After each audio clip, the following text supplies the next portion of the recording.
안녕하세요. 엄브렐라 리서치의 데니입니다. 데니의 주말 인사이트 시작하도록 하겠습니다.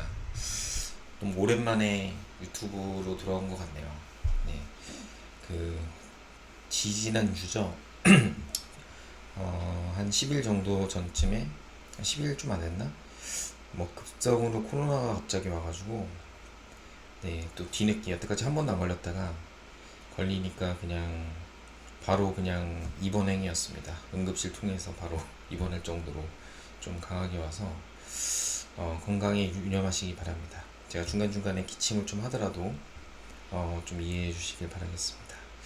이 한 주 좀 급하게 입원을 하다 보니까 뭐 노트북도 못 들고 가고 아무것도 못 들고 갔어요. 그래서 거의 핸드폰으로 그냥 뉴스 정도만 계속 봤는데 확실히 뉴스를 볼 때랑 이 데이터를 진짜 PC로 이렇게 해가지고 실제로 돌릴 때랑은 좀 많은 괴리가 있는 것 같습니다.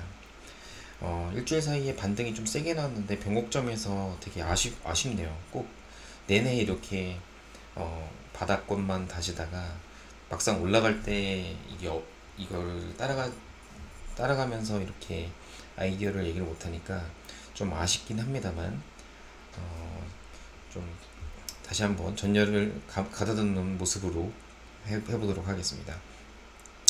일단은 기술적 반등하고 이제 단기 모멘텀에 이제 변화가 있는 거죠. 근데 이제 주식이 예전에 100이었다가 연초에 100이 시작하면 지금 뭐 가장 안 좋았을 때 대부분 한 60에서 70 정도, 그러니까 30에서 40%의 손실률은 감안하셨을 거예요. 근데 이제 워낙 경기가 안 좋다 이렇게 하다 보니까 바닥에서 비중을 줄이는 이 사람의 어떤 본능입니다. 이게 잘못된 게 아니고 더 안 좋아질 것 같으면 비중을 줄이는 게 맞고 앞이 안 보일 때는 비중이 줄이는 전략이 맞기 때문에 지금 지수나 어떤 주가가 오른다고 하더라도 전혀 회피하지 않죠.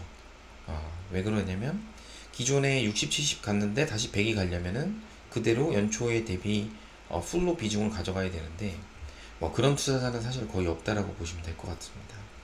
네, 바닥에서 많이 산 투자자들은 사실 제 주변에서도 좀 그렇게 많지는 않아요. 그리고 많이 샀다고 해서 꼭 다 시장 상승률만큼 먹는 건 아니기 때문에 여전히 어려운 장이 올라도 기분 나쁘고 빠져도 기분 나쁜 그런 상황으로 보시면 될 것 같습니다. 일단 저희가 가장 중요하게 봐야 되는 키워드는 원달러 환율 하락입니다. 요 하락 시에는 제가 이제 그 앱 유료 가입자분들한테는 이제 목요일 날 나오자마자 태어나자마자 바로 자료를 올려드렸는데 원달러 환율 하락 시에는 아무래도 대형주 모멘텀이 좀 셉니다. 그래서 대형주가 중소형주보다 훨씬 더 아웃퍼폼할 가능성이 높아요. 이게 뭐 실적이 대형주가 좋네, 중소형주가 좋네 이런 것보다는 외국인들이 더 이상 안 팔고 일단 환율 플레이를 할 가능성이 높기 때문에 대형주가 조그만 모멘텀에도 매수가 몰리면서 급등이 나오는 그런 모습이 나올 수 있습니다. 그 이유에 대해서는 뒤에서 다시 한번 말씀드릴 것 같고 지금 외국인들이 매수하는 이유는 달러 약세 기조가 나온 거죠. 이제 FOMC 나오고 이제 9월까지 블랙아웃이기 때문에 그동안에 이제 립 서비스밖에 없거든요, 이제는. 근데 금리를 올릴 수 있는 방법이 없기 때문에 강달러가 좀 누그러지지 않을까 이러면서 지금 다들 휴가 간 그런 사이에 지수는 반등이 나오고 있습니다. 굉장히 아쉬운 그런 상황이죠. 그래서 지금 대형주 중에서는 이제 실적이 좋거나 예를 들어서 지난주 같은 경우는 현대에너지솔루션을 앱에다가 올려드리긴 했는데 2분기가 230억인가요? 나왔어요. 하여튼 뭐 연간 컨센서스가 300억인데 그 정도 실적이 나왔는데 컨센서스가 추정이 안 됐다는 거는 애널리스트 분들이 놓쳤다기보다는 뭐 회사가 얘기를 안 했거나 하여튼 시장 상황이 어려우니까 뭐 관심이 좀 적거나 뭐 이랬을 가능성이 높습니다. 신재생이 뭐 실적 나오겠어? 이런 거 있는데 내용을 보면은 유럽 쪽이 굉장히 수요가 좋았죠. 그래서 지금 아니면 이제 두 번째로는 실적이 좋거나 아니면 실적 좋은 게 그렇게 많지는 않잖아요. 이제 미국 띠하고 맞거나 이렇게 돼야 되는데 이제 태양광이 실적 플러스 이제 미국 띠이랑 맞는 그런 상황이니까 미국 태양광이 조정받을 때까지는 이제 모멘텀이 발생될 수 있다. 그래서 키워드는 태양광이 많이 오르긴 했지만 신규 매수를 못했던 분들이 아마 고민하고 계실 것 같아요. 이틀 너무 급등했기 때문에.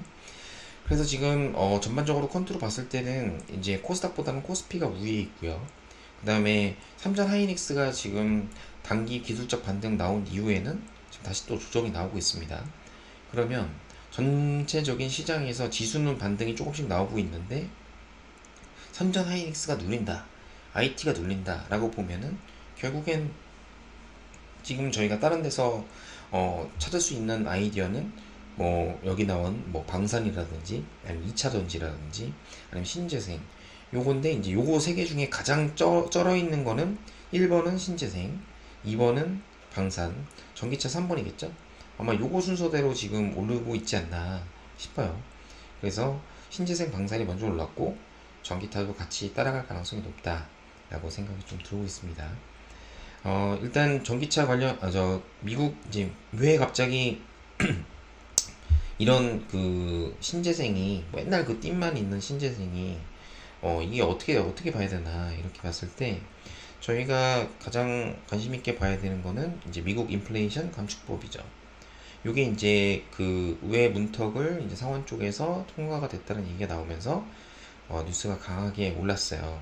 뭐 구체적인 내용은 이미 다 논의가 됐던 부분이기 때문에 2030년까지 탄소 배출량을 좀 줄이겠다 이렇게 내용이 되는 거고, 금액이 어마어마하죠. 물론 이게 장기 2030년까지니까 481조 원을 투자한다고 했어요. 그러면은 지금 2022년이니까 뭐 한 8년으로 나눠도 1년에 한 50조 정도는 이제 투자가 들어가야 되는 그런 거죠. 왜 이럴까? 왜 이런 인플레이션 감축법이 갑자기 통과가 됐을까? 여론이 안 좋은 거죠. 지금 인플레이션, 그러니까 유가 잡자 이런 때려잡자 이런 거니까 결국 미국이 대체 에너지 쪽으로 돈 풀어서 이쪽으로 수요를 만들자. 유가가 언제 빠질지 우리가 어떻게 계속 입 벌리고 유가 빠지기만 기다릴 수는 없지 않냐 이런 거죠. 그러면서 미국의 여당인 민주당의 조맨친 상원 의원이 찬성으로 금물살을 텄습니다. 그러면서 청정 에너지가 다시 붙어가게 됐고, 뭐 바이든의 이제 지지율은 낮음에도 불구하고 일단 신재생 관련돼서 모멘텀이 미국에서도 생길 수밖에 없었죠. 예를 들어서 필라델피아 반도체가 지금 지수가 반등이 나오긴 했거든요. 근데 이게 기술적 반등이지 과연 전방의 반도체 수요가 좋냐 이런 걸로 봤을 때는 아직까지 3분기까지는 좀 봐야 된다라는 거죠. 그러면은 어떤 모멘텀의 측면에서는 이제 신재생 쪽을 한국에서 많이 오르긴 했지만 그래도 이쪽밖에 없다라고 생각을 좀 하고 있습니다.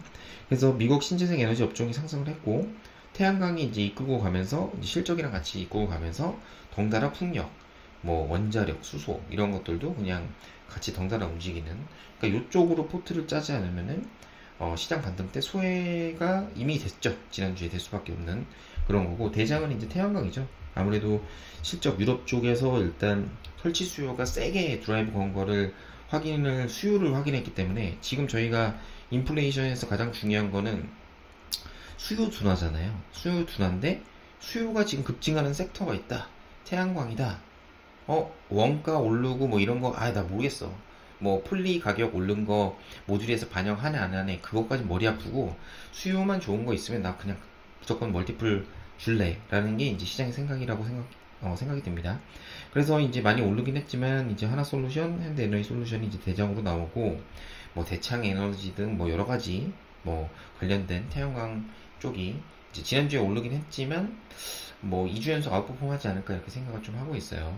그래서 일단은 태양광이 오르고 나면은 아까 말씀드렸던 가장 덜 올랐던 애들 중에서 이제 가장 괜찮았던 애들 중에서는 이제 방산, 그다음에 2차 전지 뭐 이런 순서대로 계속 올라가겠죠.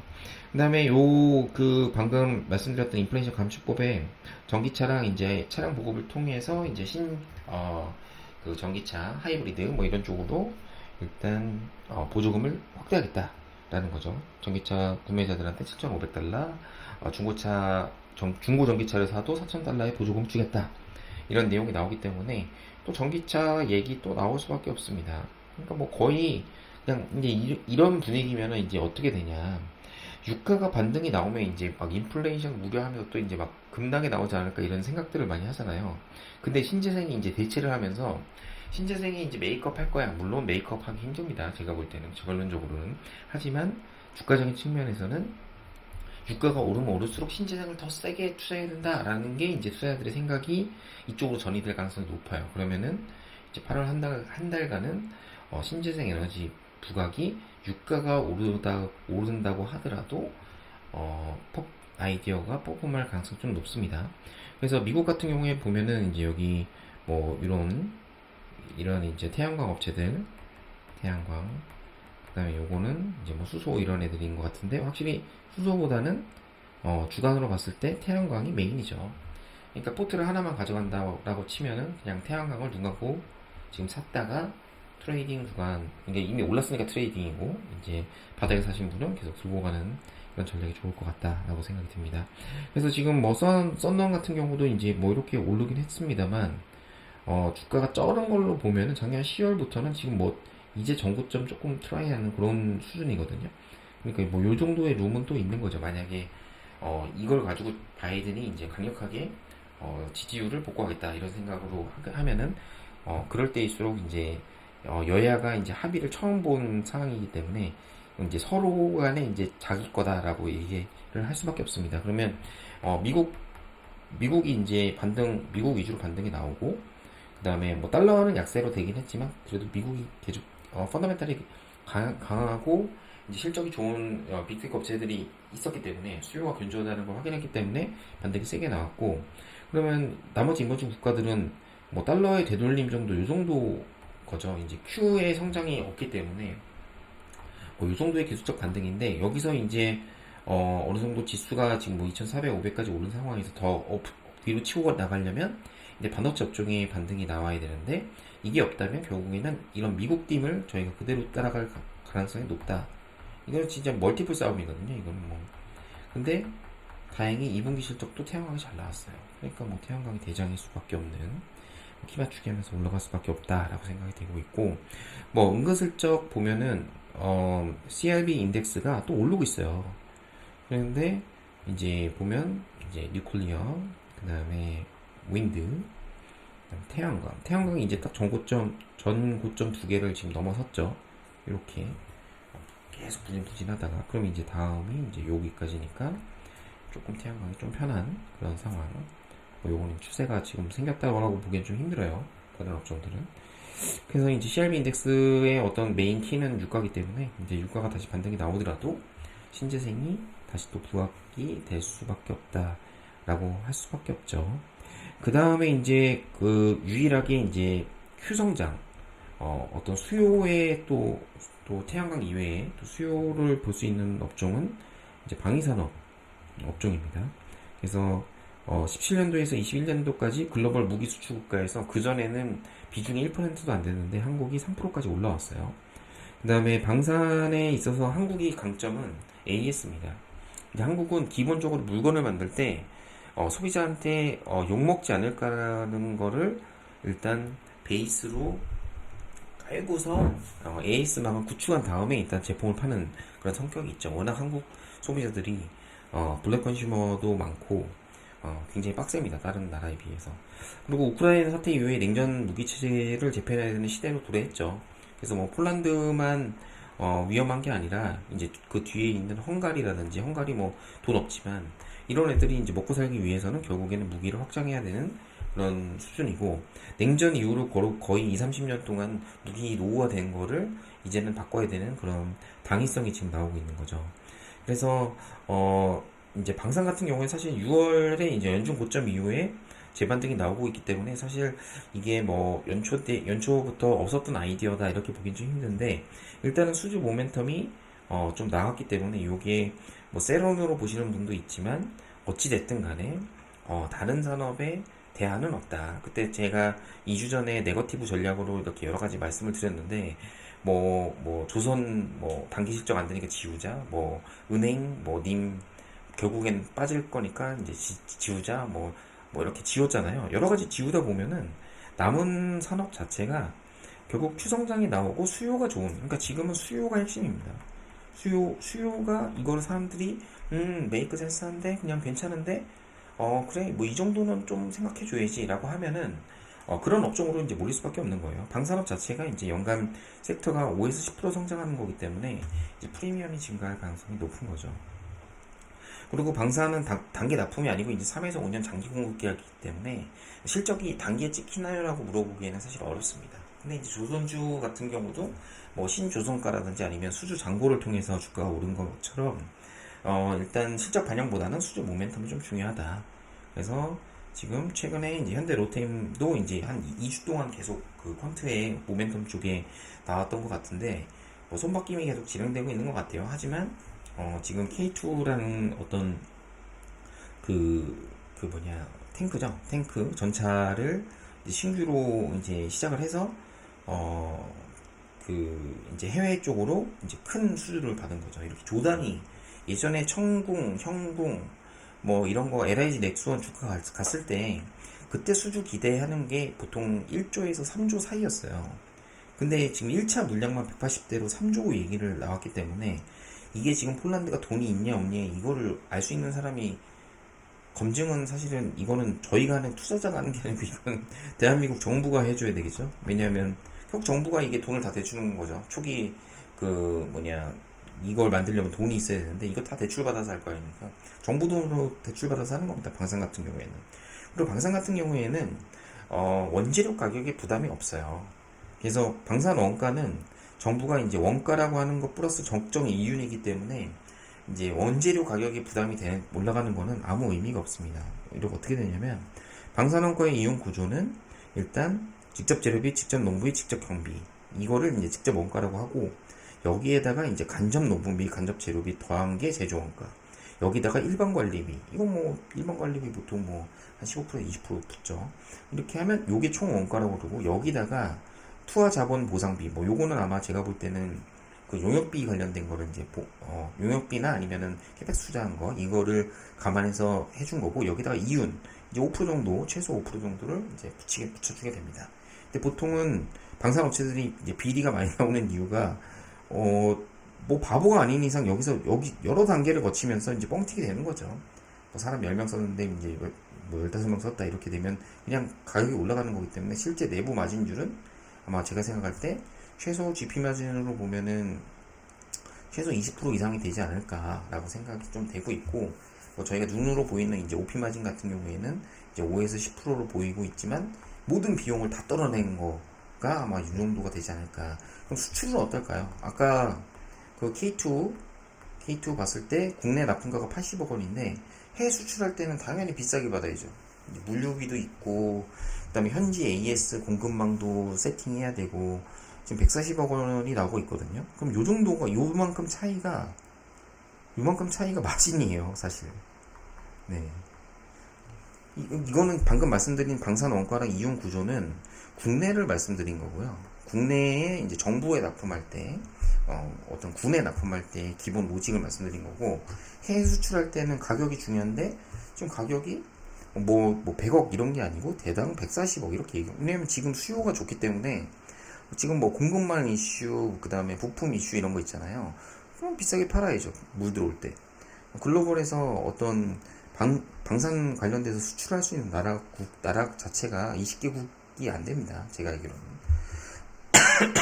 대부분 이제 미국과 중국 위주로 되어 있고, 그 다음에 방산업체 보면 아까 그 마진율 55%라고 하는 거는 이제 작년 영업이익률을 보는 거예요. 근데 이게 저는 제가 볼 때는 모든 이익률을 다 때려 막 비용 처리 다 하고 막 진짜 막 무슨 예를 들어서 자동차 판매 보증 충당금처럼 막 그냥 AS 비용 막 이빠이 쌓아놓고 이런 게 아마 영업이익률 5%일 겁니다. 왜냐면 그렇게 해야지 욕 안 먹거든요. 내부 공헌이익률은 훨씬 높을 거라고 저는 생각을 하고 있어요. 네, 이렇게 되고 이제 방산 수출액은 이제 작년부터 점프를 했다. 이게 이렇게 점프한지는 몰랐지만 어찌됐든 산업이나 섹터 수요에 대한 부진이 있을 때 방산업은 대안이 될 수 있다. 이제 수출도 나오기 때문에 이제 이쪽으로 관심이 있을 수밖에 없고 아까 말씀드렸던 폴란드 말고도 이제 다른 나라 국가들이 많이 준비하고 있다라고 생각을 보시면 될 것 같아요. 그 다음에 이제 기타 아이디어로는 이제 2분기 실적 시즌에 피부 미용 의료기기는 제가 업데이트하는 업체가 여기 이 중에서는 지금 한 개밖에 없지만 실적 타격이 없었습니다. 네. 탑라인 성장에는 굉장히 성장률이 좋았어요. 실적 시즌에 또 움직일 수 있습니다. 그래서 이런 쪽은 중소형주 중에서는 좀 관심을 가져볼 만하다 생각이 들고 2차전지는 이제 2분기 실적 발표 이후로 3분기 때 이제 강한 실적 반등 가이던스를 줄 예정이라서 아마 죄송합니다. 실발 이후로 일단 반등이 좀 세게 한번 나오지 않을까 생각이 드는데, 이제 사실 2분기 실적이 1분기 대비해서 좀 큐큐로 올랐던 거는 원재료 가격을 이제 반영을 했다 때문이거든요. 근데 이제 원재료 가격이 지금 좀 빠지고 있어요. 이제 슬로우다운 되고 있죠. 그러면은 과연 원재료 가격이 하향됐으니까 스프레드가 벌어진 걸로 사람들이 인정을 해줄 것이냐, 아니면 원가 부담이 해소됐기 때문에 가격이 오히려 P가 빠질 것이냐, 이거에 대한 관건이 있는데 아무래도 전자로 보지 않을까 싶습니다. 일단 저 전방이 또 전기차기 때문에 전기차가 또 아까 말씀드린 미국하고 또 연관이 있죠. 네. 그리고 이제 컨트롤 시장익기 주간 요약본은 이렇게 쭉 바쁘신 분들은 이것만 읽어보시면 될 것 같고, 하나하나 짚으면서 어떻게 돼 있나 보겠습니다. 아, 이게 코로나 휴유증이 좀 심하네요. 이게 나이가 있어서 그런지. 네. 꼭 뒤늦게 와가지고 이렇게 미리 걸릴 걸 그랬습니다.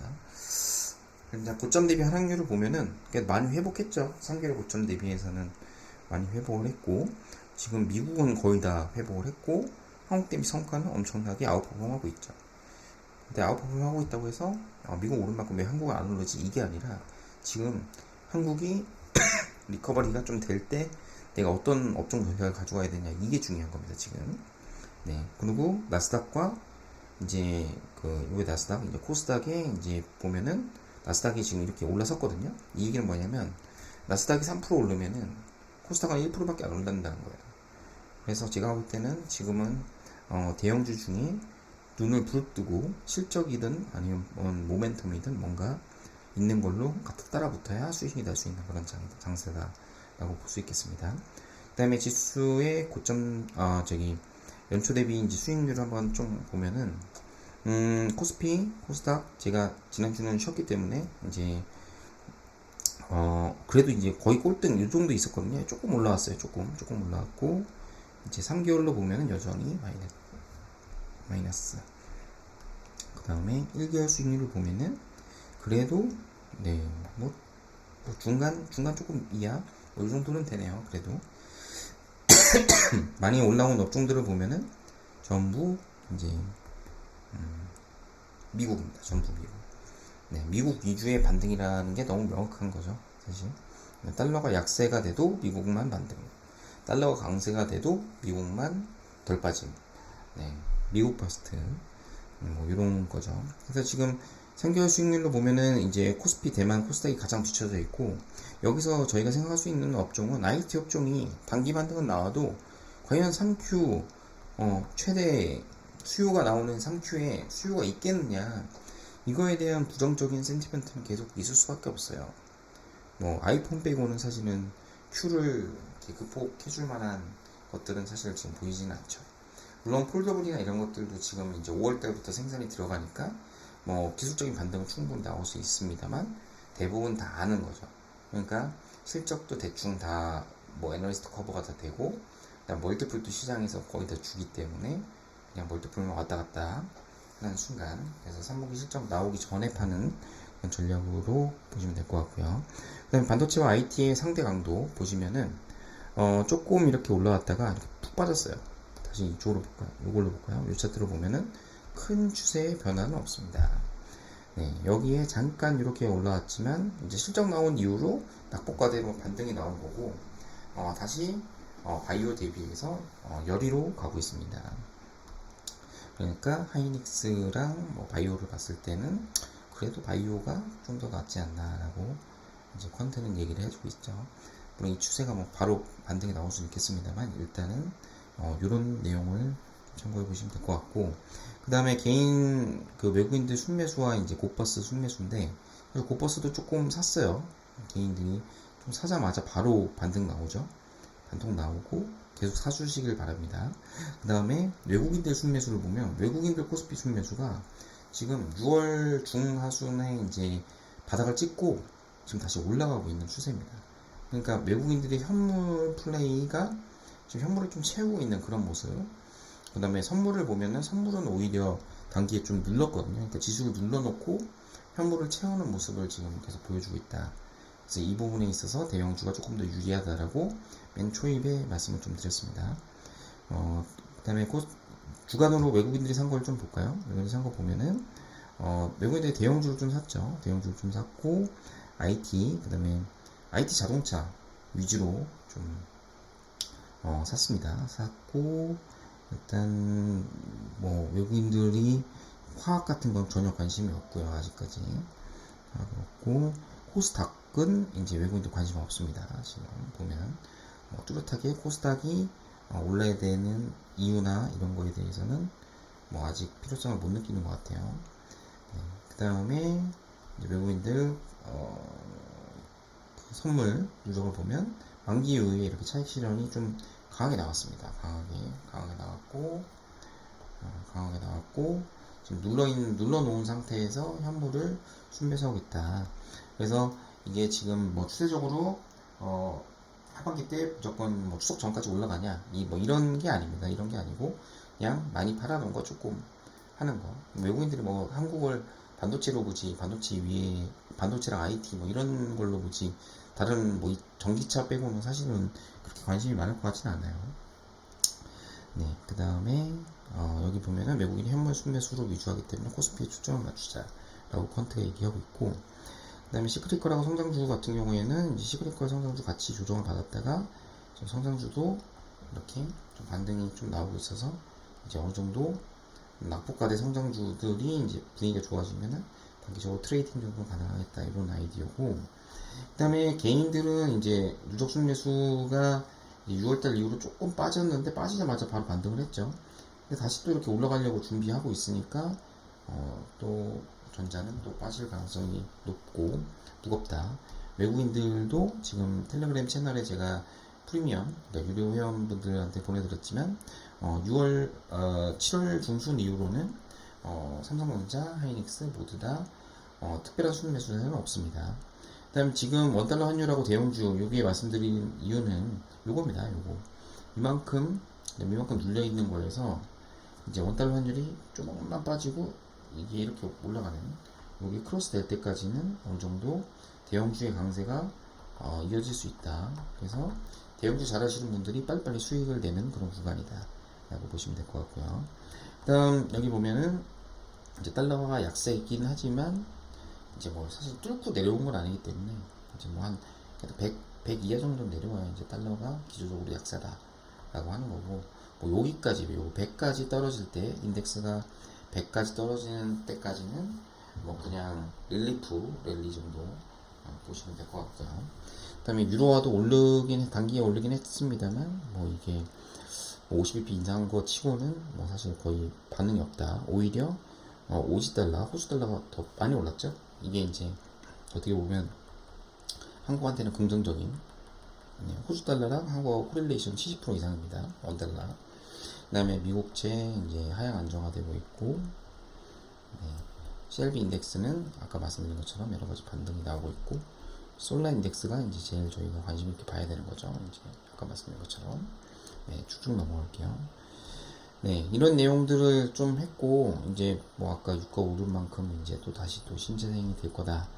코스닥은 뭐 그렇게 재미있어 보이진 않는 게, 물론 뭐 여기서 외국인이 더 세게 살 수도 있겠습니다만, 지수만 먼저 오르고, 일단, 그러니까 이제 코스닥이 상대적으로 코스피 대비해서 좋았거든요.